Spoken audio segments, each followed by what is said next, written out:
We just got our walkthrough with our rookies. It's pretty cool to have those guys here. When an offense takes a look at your defense early in the season, what do you think? What do you want them to see? What's going to be the identity of your defense? I want them to see that we're still the standard of what we've always been, an attacking defense that plays fast, we play violent, we play with speed, and we finish. What's been the biggest adjustment to your new role? For me, it's just now you're in charge of things. You know, you have to plan your days differently. You have to plan it out for the rest of the staff. You're more involved with the draft, which was cool. You know, overall, just not just a certain position. So that's been fun. Is your staff intact now? I know you were looking for a defensive line assistant, maybe some other spots. Is everybody here at this point? Yeah, the staff is great. And that's the one thing that's been really beneficial to me is knowing the guys and having the staff that I have right now that's also been here for a while. I'm already familiar with them. They know how we play. They understand our defense. They understand if we need to, you know, change certain things, not so much as like shifting what we do, but just evolving like the league evolves as quick as it does in 1 year or 1 week or 2 weeks. And then also adding Brandon Staley, which has been awesome for me. I mean, he has experience as a coordinator. He has experience as a head coach.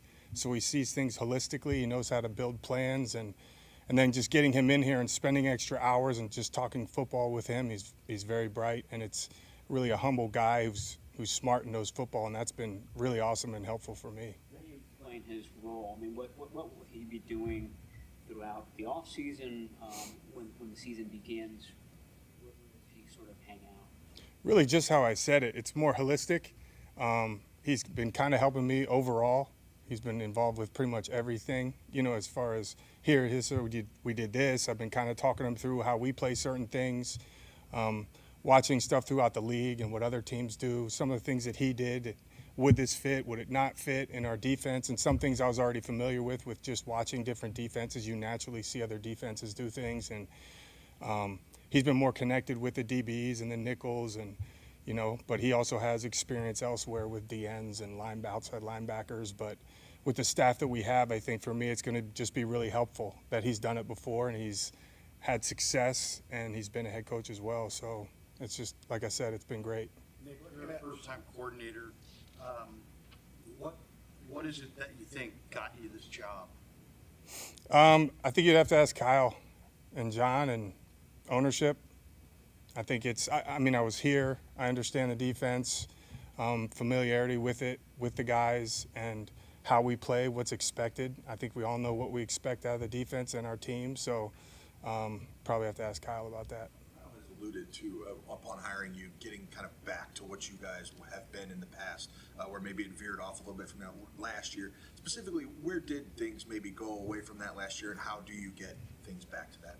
I mean, it's just, you know, the details of what we've done in the past, you know, with just our coverages and how we play them. That's it. If you look at the roster, most of the personnel turnover, I would guess, was the defensive line. A lot of guys left, brought a bunch of replacements in. How is that front possibly changing? Like, is there certain things you want to do to make it a little bit more unpredictable, or just different style of guys on the interior too? You know, pro sports, the NFL, it's tough. There's changes all the time, whether it's coaching or players, and we're fortunate to have a lot of these guys like Eric for a long time and did a lot of great things for us. But we did replace him and JK and some of the guys that we had last year with some guys that we're really excited about. I mean, Floyd and Malik inside, and then getting Jordan Elliott as well. Yetur Gross-Matos. We got some young guys mixed in with some veteran guys that really have performed, and we're really excited about also that we have them for a couple of years. It's not like last year where we had gotten the guys that was kind of 1 year and gone, and it's someone that can get in our system with Coach Kasarik, and really just be aggressive and attack. As far as changing things, no, we're going to be aggressive. We're going to do what we do and be an attacking defense. This defense is at a straightforward four-man pass rush for a very long time. Are you looking to sort of add a little bit to that schematically in terms of simulated pressures or whatever? Well, we always are looking to evolve in certain ways. I think there's things throughout the league that you see, and it's like, will this work, will it not? But as far as what we do, our bread and butter, we're going to do that. Does your relationship with Kyle naturally change when you go into this position? Obviously, we know Kyle gets involved in a lot of things. What was your relationship just kind of coaching wise with Kyle, and is it a little different now? Yeah, now I'm more connected with him. We talk a lot more. You have to. I mean, he's very busy being the head coach and running the offense and stuff. I think now you have a little bit more free time. It's been cool, especially with what we've done with the draft, having just going through the draft and kind of talking through, even before that with free agency, like what our team looks like and what we need it to look like and who we want to target. So in that respect, it was a lot more connected with him. You met Malik Mustafa for the first time yesterday, and what struck me was that he's built almost like a linebacker. Obviously, on tape, he played safety really well. He talked about that Panther position that he played at Wake Forest. When you look at that versatility, is that something that you envision him being able to do for your defense as well?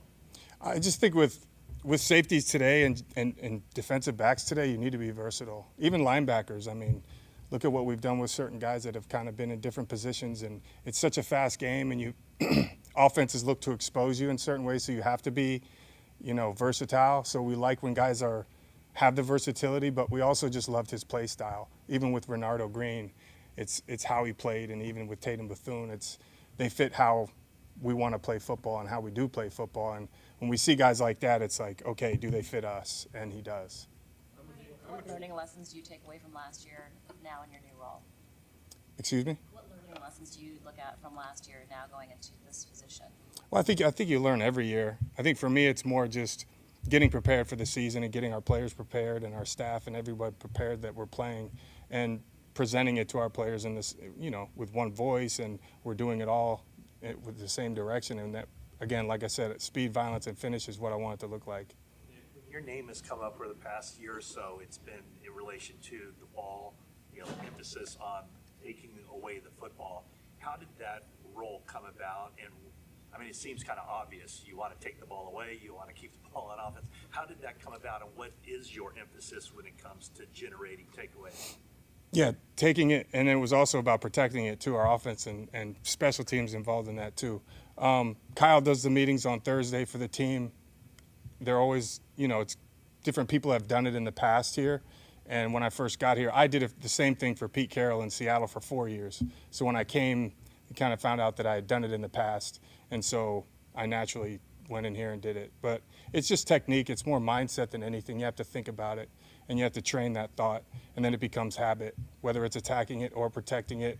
And the main thing is that everybody's involved. If you're blocking, you have ball security, for the guy who has the ball. If you're on defense and you're attacking it, whether you're the first man in, second man in, high point, tips and overthrows, got to get those. You guys don't know that? Okay.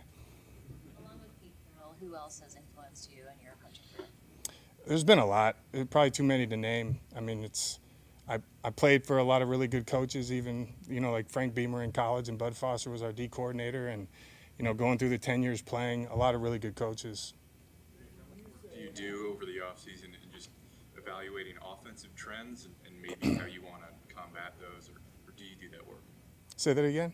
How much work do you do in terms of evaluating trends around the league, in terms of how offenses are developing and ways you might want to combat that? That's something we mix in throughout our days. Like when the season first ends, we kind of split your day with evaluating the free agents, the pro free agents, and evaluating ourselves.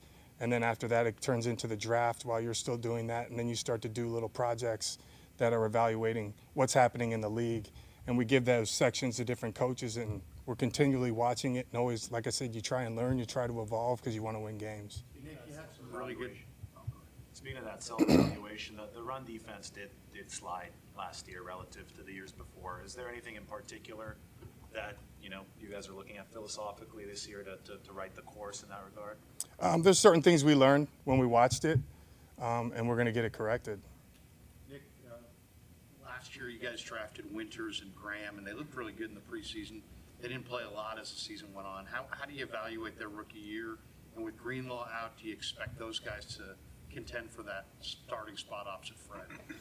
We always wanted to be competitive. We got Devondre Campbell, another really good sign for us. The guy's been a really good player in the league for a long time. He's been a Pro Bowler. We're excited about that, but also with the development of Jalen Graham and D.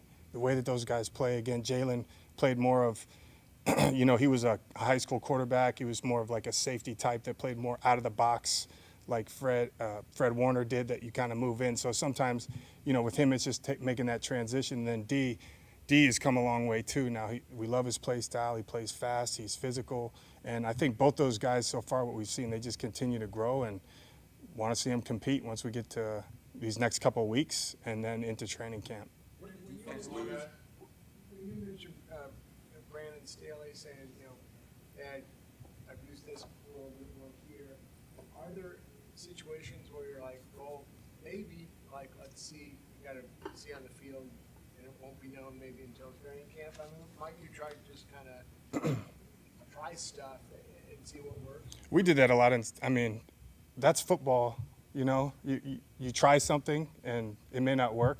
And I'm not saying that with this, but we had that plenty of times in Seattle, a couple times in Seattle as well, where we might be evaluating something and Pete would say, hey, maybe we need to try this, and you might spend a practice or two in the off season and try and iron it out and see if you want to use it, and you may or may not. It just depends on, it's first, for me, is it going to slow the players down? And you don't want that, not the way our players play. So if it can fit our system and our players can still play fast and it gives us a competitive advantage, I think everything is geared towards, can it help us win games and play good defense? Well, you've had experience working with linebackers, DBs. What's your relationship with Nick Bosa, and what do you have to do to maximize what you can get out of him?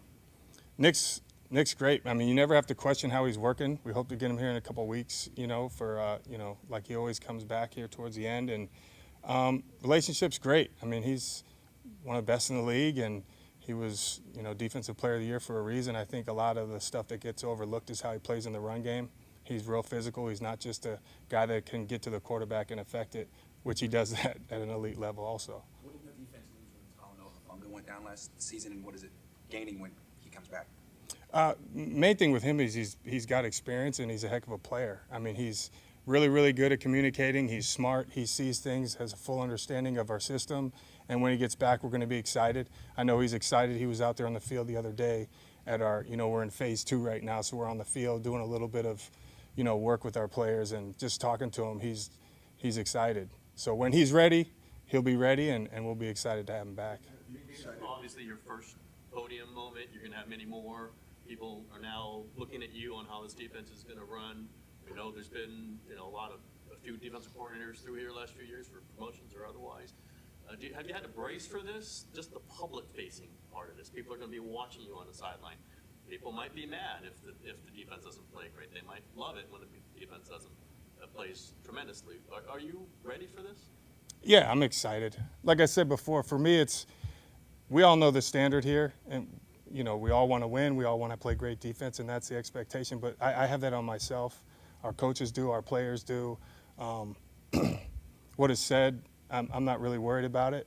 I just know what we want to get done and what I want to get done. So regardless of what's said, good or bad, I just work and go the next day and work and then go the next day and then work and try and provide our players with the best information and, challenge them to be the best that they can be, and then everything will be just fine. Have you decided where you will call plays on game day and why? Yeah, I'll be on the field. What do you prefer about it? I like being on the field. I was a player, and it feels good to be on the field, and I want to look the players in the eyes and talk to them, and I feel like that'll be the right thing. What's your style? Is it like a solid D'Amico kind of on the sidelines? How are you on the sidelines now that you're in charge? I don't know yet. We'll see. All right.